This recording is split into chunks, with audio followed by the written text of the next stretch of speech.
Assalamualaikum warahmatullahi wabarakatuh. Selamat pagi dan salam sejahtera untuk kita semuanya. Bagaimana nih kabarnya Bapak-Bapak sekalian? Sehat ya? Oke. Kalau hati bagaimana kabarnya? Galau? Bahagia ya? Kalau hati bahagia dong bukannya? Ya, pertama-tama saya ucapkan terima kasih kepada Bapak-Bapak sekalian yang telah hadir di ruangan ini tepat waktu. Tentunya penuh dengan semangat dalam kondisi fisik yang sehat dan juga hati yang gembira. Betul ya? Oke.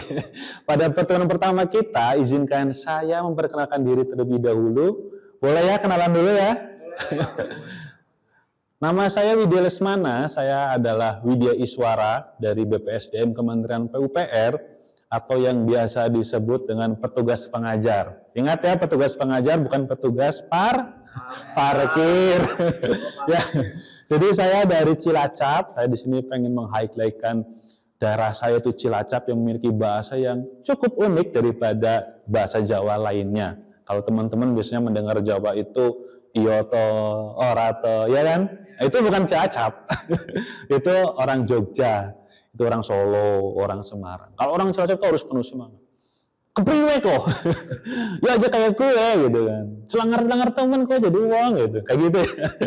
Orang kok, jadi harus ada penekanan. Itulah dari Cilacap. Saat ini saya ditempatkan di Pusbangkom SDA dan Permukiman. Yang notabene teman-teman di tempat kerja saya itu berbicaranya bahasa Sunda. Jadi saya harus belajar lagi tentang bahasa Sunda. Oke, demikian perkenalan singkat dari saya. Jadi agenda hari ini adalah kita akan sama-sama belajar mengenai apa sih itu Building Information Modeling. Sebelumnya Bapak udah pernah mendengar belum atau sudah tahu atau belum nih? Apa sih itu BIM? Belum ya? Belum. Ah masa? Oke, nggak apa-apa, nanti kita sama-sama akan mempelajari tentang materi tersebut. Tapi sebelumnya, saya ingin memastikan terlebih dahulu nih, bahwa Bapak sudah dalam kondisi yang fokus, kondisi yang sangat semangat atau belum nih? Atau masih ngantuk-ngantuk sedikit? Ya, boleh ya kita permainan sebentar ya? Oke, kita biar merelaksan kita biar nggak tegang-tegang banget lah. Jadi nama permainnya adalah merangkai kalimat dari kata terakhir, ya. Jadi siapkan fokusnya nih, siapkan fokus terbaik teman-teman semuanya. Jadi saya nanti mau membuat kalimat dengan tema BIM, kemudian ingat-ingat kata terakhir yang saya ucapkan. Nanti saya akan menyebutkan nama pesertanya. Kemudian nama yang saya sebutkan harus langsung membuat kalimat dengan awalan kata di kata terakhir yang saya ucapkan tadi. Jelas ya? Dan kalimat yang dirangkai harus bertemakan tentang BIM. Oke? Jelas ya? Bisa kita mulai? Oke, kita mulai. Pre-memory. Terima kasih tepuk tangan untuk kita semuanya. Nampaknya teman-teman sudah sangat siap dan sudah sangat fokus nih. Tadi juga gamenya juga sangat menarik, sangat antusias semuanya, dan juga penuh dengan kefokusan. Terima kasih kepada bapak-bapak sekalian. Kita bisa lanjut ya mulai materinya ya? Ya. Tadi kita kan belajar itu harus mengetahui apa sih yang harus dituju dalam pembelajaran itu.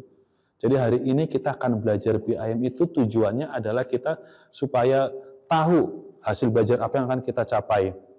Yang pertama hasil belajarnya adalah setelah mengikuti pembelajaran ini, bapak-bapak sekalian itu harus dapat menjelaskan apa sih itu BIM yang diterapkan di Kementerian PUPR. Tentunya harus sesuai dengan peraturan dan ketentuan yang berlaku. Itu hasil belajarnya. Kemudian bagaimana saya tahu bapak-bapak ini udah mencapai hasil belajar tersebut? Yaitu dari indikatornya.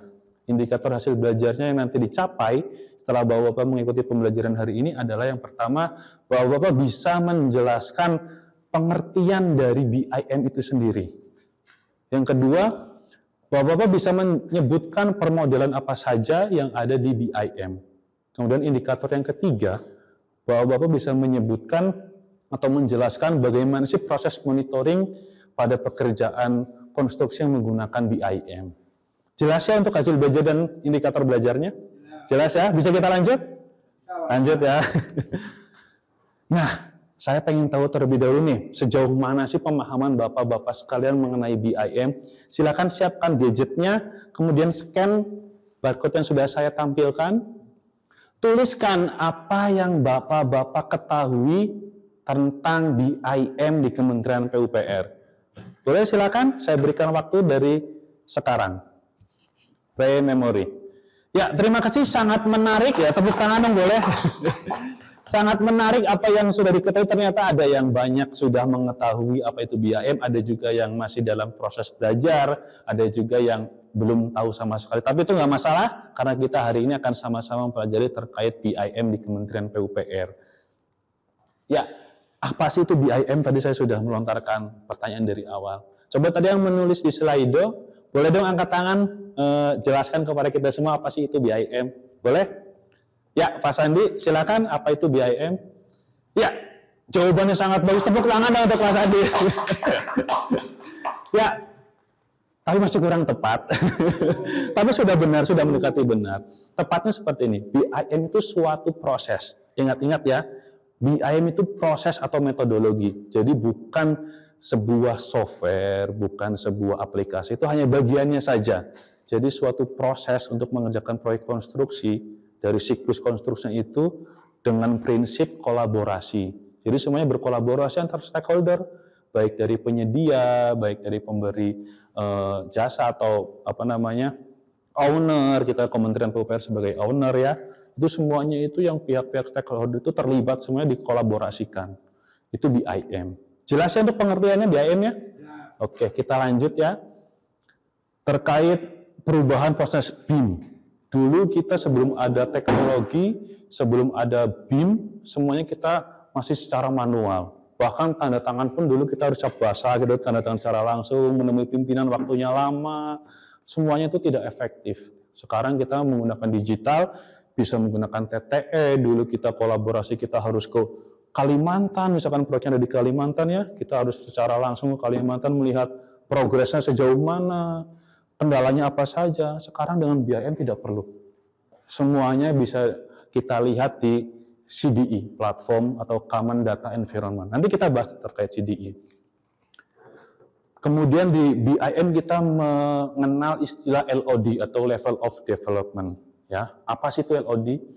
Jadi nanti kalau kita ibaratkan nih kursi kita yang kita gunakan nih itu udah LOD 500 itu udah jadi gitu kan. Kalau yang belum jadi masih kerangka gitu, itu LOD 200 masih kerangka. Kemudian dari kerangka kita sudah susun, itu LOD 200. Ya, dari LOD 200 kursi kita sudah paku, sudah pasang-pasangkan semua bagiannya, itu sudah masuk ke LOD 350. Kemudian sudah jadi kursinya, itu LOD 400. Kemudian dipelitur, dicat, sudah jadi siap pakai, itu namanya S-build-nya.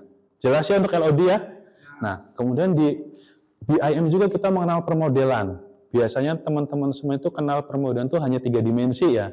Jadi kalau kita menggambari AutoCAD tuh, atau menggambar-gambar kerja itu, kita menggambar 2 dimensi, kemudian dari 2 dimensi kita visualisasikan gambar tersebut menjadi 3 dimensi. Ya kan seperti itu kan prosesnya kan?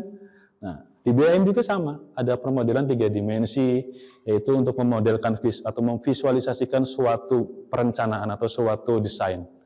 Biasanya menggunakan Revit, ArchiCAD, ada juga Bentley. Kemudian ada 4D sequence-nya. Untuk permodelan di 4 dimensi itu kita untuk membuat planning atau scheduling.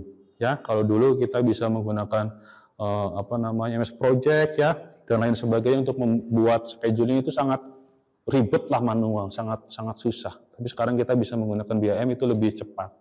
Itu bisa menggunakan Navisworks, di Tekla juga bisa. Kemudian yang 5D sequence itu untuk cost estimation-nya, atau kita sebutnya untuk rancang harganya lah, biayanya berapa sih untuk pekerjaan tersebut, habis berapa sih kalau kita membangun rumah tersebut, berapa miliar, berapa ratus juta. Nah, itu dengan 5D sequence. Kemudian yang untuk 6D atau 6D-nya ya, itu untuk sustainable dan energi analisisnya. Jadi dalam suatu bangunan bagaimana pencahayaan alaminya, bagaimana pendingin ruangannya, sebisa mungkin tidak selalu menggunakan pendingin buatan ya, kita harus mengoptimalkan apa yang ada di alam kita. Ini itu bisa ketahuan semua. Kemudian ada yang ke-7 permodelannya 7D atau facility managementnya. Ketika kita membangun sebuah proyek ya, sebuah pekerjaan konstruksi, itu sudah terdata. Kursinya merek apa, berapa jumlahnya, mejanya merek apa, berapa jumlahnya, lampunya berapa, listriknya berapa, dan lain sebagainya, itu sudah terdata semua di 7D sequence ini. Sampai dengan maintenance-nya. Ya, dan ini untuk yang 8D masih dalam tahap pengembangan, masih dalam tahap pematangan untuk safety during dan desainnya. Itu kalau yang kita masih banyak dilaksanakan itu masih family itu dari sampai dengan 7D untuk permodelannya. Jelas ya untuk permodelan di sini ya? Atau ada yang ingin bertanya? Silakan angkat tangan. Ya, Pak Edi, silakan bertanya apa? Ya, bagus sekali pertanyaannya. Tepuk tangan dong pertanyaannya Pak Edi. Pertanyaannya menarik ini. Bagaimana Pak yang saya harus lakukan? Saya gambar 4D dulu, 5D dulu, atau 3D dulu? Nah, pertanyaan yang bagus. Kalau dulu kita menggambar dulu sebelum ada BIM kan kita menggambar itu jelas ya, 2 dimensi dulu, ya kan? Kemudian dari 2 dimensi kita membuat gambar 3 dimensinya. Dari 3 dimensi kita rencanakan penjadwalannya, planningnya bagaimana sampai dengan proses itu selesai. Ya, kalau di BIM beda, terbalik. Siklusnya itu terbalik dari yang lain, bukan yang BIM. Jadi gambar modelnya dulu, misalkan kita akan mengerjakan gedung 20 lantai gitu kan. Kita gambarkan dulu, misalkan software yang digunakan Tekla ya. Kita gambar modelnya dulu. Ya, model 3 dimensinya, model visualisasinya dulu. Ya. Dari model visualisasinya itu kita bisa menjadi 2 dimensi, kita bisa melihat schedulingnya dengan 4 dimensi. Kita ekspor saja itu kan. Terus kita bisa membuat cost estimation-nya, 5D-nya, dan lain sebagainya. Jelas Pak Edi? Jelas. Terjawab ya pertanyaan saya? Oke. Kalau nanti ada yang masih bingung lagi, tanyakan saja ya. Oke? Ya. Selanjutnya ini untuk CDE. Tadi saya sudah menyinggung bagaimana proses kolaborasi, bagaimana kita memantau suatu proyek tanpa kita langsung ke proyek tersebut. Itu menggunakan CDE, itu platform yang digunakan untuk berkolaborasi atau berinteraksi. Bahasa gampangnya Google Drive. Google Drive tapi bisa buat ngobrol di situ lah. Bisa buat buka file, edit file, jadi kita tinggal melihat progres sampai mana. Nah, ini contohnya di video ini. Kita lihat video sebentar ya. Silakan. Pre-memory. Ya, video singkat barusan menjelaskan bahwa suatu CD itu sangat penting untuk proyek konstruksi. Nah, ini contohnya monitoringnya. Tuh, kita bisa melihat yang sudah terjadi di lapangan itu seperti apa. Nah, sampai di sini jelas ya materinya ya? Jelas? Oke, jelas ya. Kita sekarang ada diskusi ya, diskusi kelompok karena kita ada 30 peserta, kita bagi menjadi 3 kelompok. Setiap kelompoknya itu masing-masing bidang, SDA, Cipta Karya, dan juga Bina Marga. Nanti membuat tugas terkait tantangan penerapan BIM di bidang masing-masing. Siapkan dalam waktu 15 menit, kemudian dipaparkan selama 10 menit untuk memaparkan dan juga 10 menit untuk diskusi. Nanti kelompok yang tidak pemaparan harus menanggapi dari kelompok yang sedang memaparkan. Jelas ya? Oke, diskusi dimulai dari sekarang. Selesai? Terima kasih, diskusi telah dilaksanakan. Silakan kelompok 1 maju ke depan untuk memaparkan. Ya, diskusi telah selesai. Tepuk tangan untuk kita semuanya. Sangat menarik dan interaktif ya diskusi yang telah kita laksanakan hari ini. Terima kasih atas partisipasi dan keaktifannya. Selanjutnya saya ingin tahu nih, sejauh mana sih Bapak Ibu memahami tentang BIM yang telah kita pelajari bersama. Boleh buka HP-nya masing-masing ya. Kita masuk ke Quizzes, silakan masukkan namanya sesuai dengan nama di absen ya, dan juga nomor absennya NDH-nya. Ya, quiz dimulai dari sekarang. Pre-memory. Ya, terima kasih, tepuk tangan untuk kita semuanya. Quiz telah dilaksanakan dengan juara 1 Pak Edi, juara 2 Pak Sani, dan juara 3 Pak Vicky. Oke, terima kasih, tepuk tangan untuk kita semuanya. Ya, pembelajaran telah selesai dilaksanakan hari ini. Saya ucapkan terima kasih dan apresiasi yang setinggi-tingginya kepada Bapak-Bapak sekalian karena dalam proses pembelajaran hari ini dilaksanakan dengan penuh semangat dan dengan penuh antusiasme yang tinggi. Terima kasih. Saya mohon maaf apabila ada perkataan yang salah. Kepada Bapak-Bapak sekalian saya mohon maaf, dan kepada Tuhan saya mohon ampunan. Akhir kata saya akhiri, sampai bertemu di lain waktu. Assalamualaikum warahmatullahi wabarakatuh.